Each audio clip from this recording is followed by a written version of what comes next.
Hola, buenos días, buenas tardes. Me llamo Felia González, vengo desde la Universidad de Valencia. Actualmente estoy realizando estudios de doctorado en torno a la historia del género, la historia del feminismo en el Departamento de Estudios Hispánicos Avanzados y en esta ponencia, en estos minutos, voy a tratar sobre todo de uno de los capítulos de mi tesis que va a estar vinculado con la figura de Carmen Baroja. ¿Vale? Actualmente estoy realizando su autobiografía, estoy analizando toda su vida y entonces en uno de estos capítulos es en los cuales me voy a centrar. Voy a compartir página y empezamos.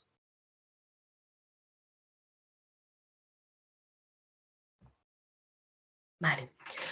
Como os venía diciendo, la autobiografía de Carmen Baroja, La violencia del silencio. A modo de introducción, ¿vale? Carmen Baroja nació en el 83 y murió en los años 50. Se considera una de las grandes figuras, una de las grandes mujeres invisibilizadas, ¿no? Ella fue hermana de Pío Baroja y de Ricardo Baroja. Y aunque fue una mujer brillante durante toda su trayectoria, ella estuvo, ahora luego lo veremos, trabajando activamente en el Liceo Club Femenino, en el Mirlo Blanco, realizó estudios de prensa, artículos de prensa, escribió cuentos, es decir, no paró prácticamente en toda su vida. A día de hoy, si seguimos buscándola, prácticamente no encontramos nada sobre ella, ¿no? Seguimos conociendo a sus hermanos, a Pío Baroja, a Ricardo, pero prácticamente ella queda y se convierte en una mujer invisibilizada, ¿no?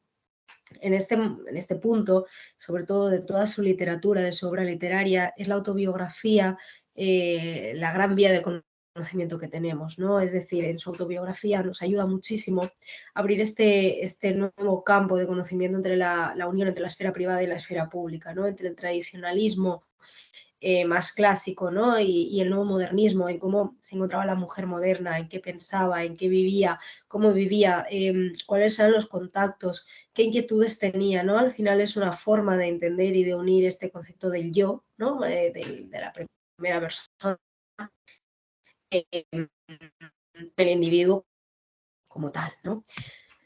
Sin embargo, antes de arrancar un poco más con Carmen Baroja, ¿dónde nos encontramos? ¿No? Es decir, Carmen Baroja nace a finales del siglo XIX, inicios del siglo XX, y España en este momento se encontraba en una especie de malestar social, político, económico. Por todos los lados se encontraba con una especie de desasosiego, ¿no? Que hace que después del desastre del 98 España empiece a plantearse nuevos horizontes, ¿no? Para que me entendáis, España empieza a compararse con Europa, diríamos a grandes rasgos. Europa había vivido la revolución industrial, el feminismo estaba muy avanzado también, o también, por ejemplo, las repúblicas eran la nueva forma política junto con la democracia. Entonces, España, que se había quedado atrasada en todos esos aspectos, empieza a replantearse en nuevos horizontes. Es a partir de aquí cuando a inicios del siglo XX nacen lo que conocemos como las vanguardias, los ismos, cuando aparece incluso el nuevo concepto de la mujer moderna, ¿no? Es decir, mujeres que ahora ya no iban con faldas, que iban con pantalones, que empiezan a viajar entre la esfera privada y la esfera pública, que empiezan diríamos, a consolidar esa idea del yo como tal. Así que es verdad que en España, hasta prácticamente los años 30, el feminismo costó muchísimo que se calara, ¿no? Que el mensaje calara, que la mujer moderna fuera bien vista en la sociedad. De hecho, a inicios del siglo XX se considera que el feminismo se llamaba, ¿no? Dependiendo de donde lo busques, el problema femenino o la cuestión femenina. Muy lejos realmente de los textos que encontramos de las mujeres, que en los años 20 Carmen Baroja ya habla de feminismo como tal. María de Maez, tú otras hablan de que ellas son feministas, ¿no? Entonces se convierte en punto de partida para encontrar, como decía, esa idea de la vida entre el yo, que también es la vida de los otros, ¿no? Al final es una forma también de escribirse, ¿no? Como mujer, ¿no? Creaba y consolidaba también esa nueva literatura femenina, en la cual nos ayuda muchísimo a saber cuáles eran sus inquietudes, pero también cómo movían y cómo vivían y cuáles eran las redes de sociabilidad de la mujer de inicios del siglo XX. Dicho esto, las memorias de Carmen Baroja, como veníamos diciendo, se conjugan como el espacio donde reivindicar lo que se ha perdido. Como os decía, escribiese como mujer se convierte en el lugar donde varios cuerpos se encuentran, un hueco histórico donde el lenguaje se transforma en un espejo en el que mirar a Carmen es mirar al conjunto de la historia de la mujer en el siglo XX, ¿no?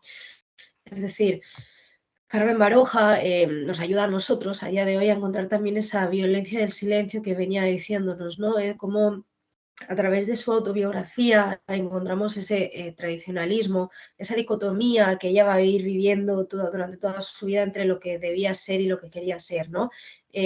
Podemos encontrar en este sentido a figuras muy contemporáneas a ellas como Concha Méndez, ¿no? Que en sus autobiografías, incluso María Teresa León, hablan de esa idea de que ellas debían ser algo, pero realmente tenían la inquietud de querer ser otra cosa, pero que su contexto no se lo favorecía, no tenían referentes, no tenían a dónde ir, no tenían un liceo, un club. Entonces, todas estas inquietudes, estas dicotomías se van a ver a lo largo de las memorias, de las autobiografías, y nos ayudan a nosotros a día de hoy a consolidar cómo vivían ellas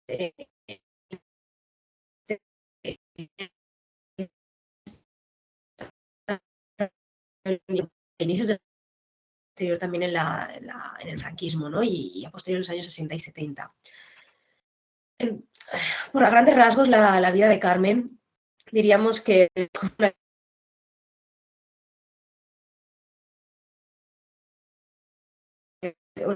muchísimo y nos resulta reveladora comprobar las emociones y sentimientos que la mujer vivió dentro de esa anomalía que era la España del siglo XX y que tanto marcó a las mujeres de su generación. Carmen Baroja hacía afirmaciones como de lo que estoy segura es de que no podré dar a mis recuerdos la tristeza, la nostalgia, el aburrimiento que he padecido durante toda mi vida, sin duda debido a mi carácter y también al medio en el que he vivido, ¿no? Ella siempre vivió bajo una familia tradicionalista, ¿no? La familia de los Baroja, ese clan barojiano, que siempre la limitaron en torno a lo que ella debía ser, ¿no? O sea, hasta prácticamente los años 20, cuando Carmen Baroja encuentre ese lugar, ¿no? Esa libertad, a través del Lyceum Club, a través de haber conocido a nuevas mujeres que la ayuden y la apoyen a ver que realmente ese problema de querer ser algo diferente no era suyo, sino era de su contexto.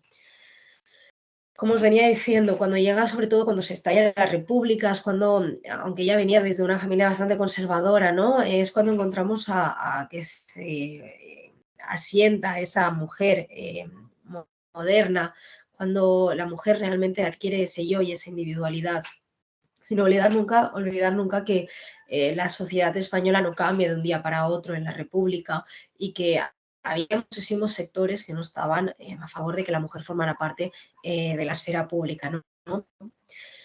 Los grandes espacios públicos en los cuales viajó Carmen Baroja fueron el Liceo Club Femenino y el Mirlo Blanco, ¿no?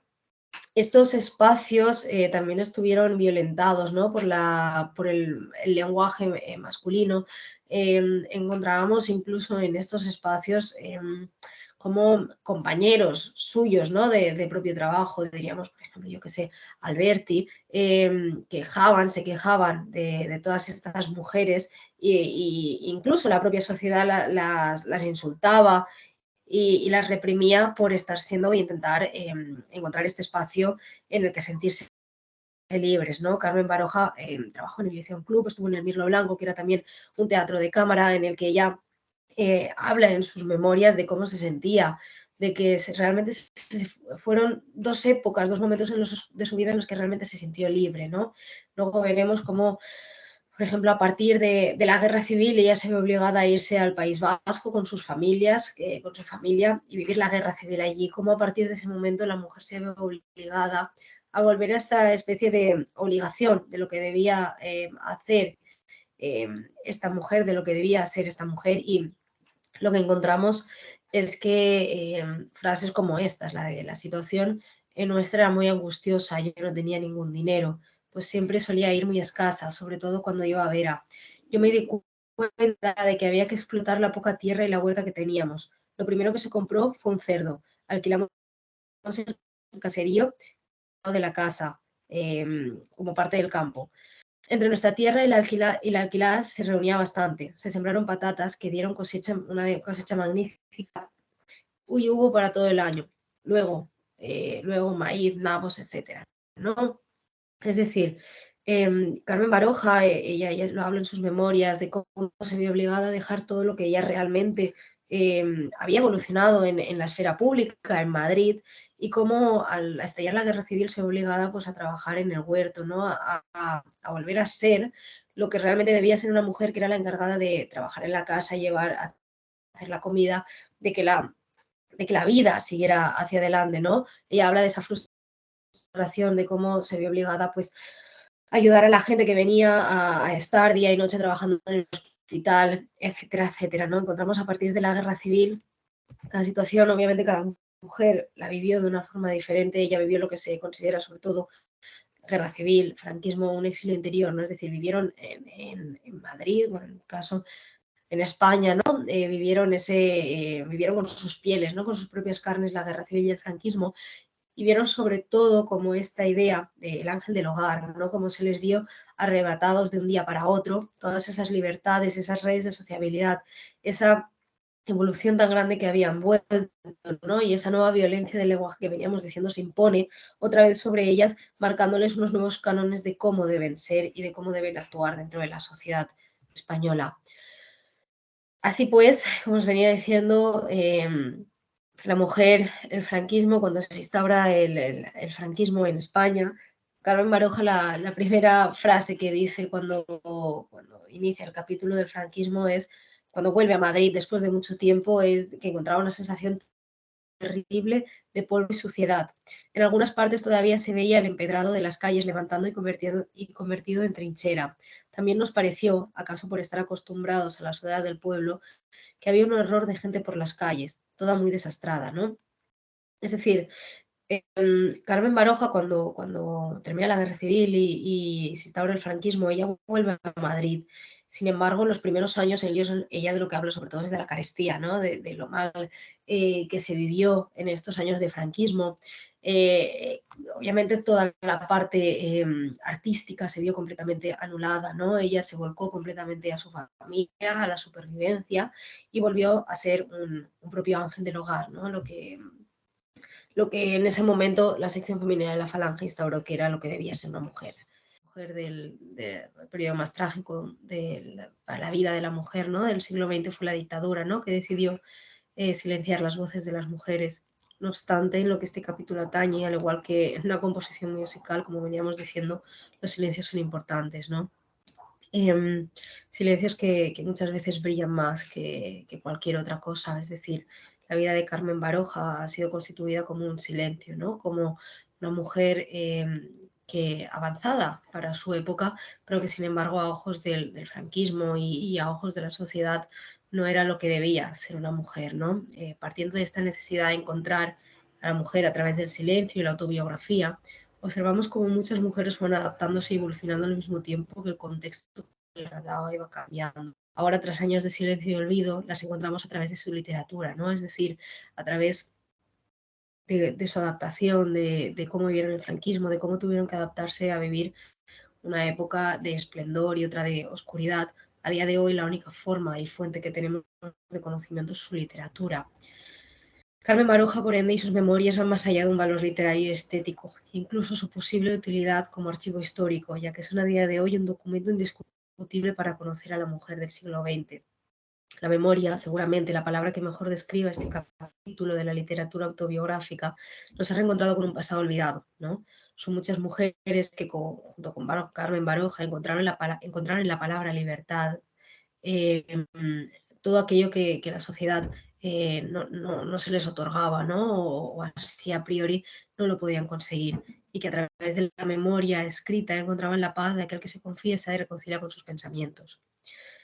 La experiencia individual, en conclusión, y el pensamiento colectivo que hemos rastreado a través de Carmen Baroja refuerzan la existencia de las redes de sociabilidad femeninas que consolidaron la memoria colectiva de todo el conjunto de mujeres a inicios del siglo XX.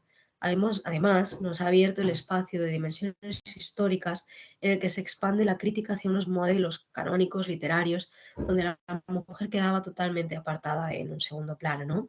En este sentido, la vida de Carmen Baroja, la de muchas mujeres, como las propias palabras de María Teresa León en Memorias de la Melancolía.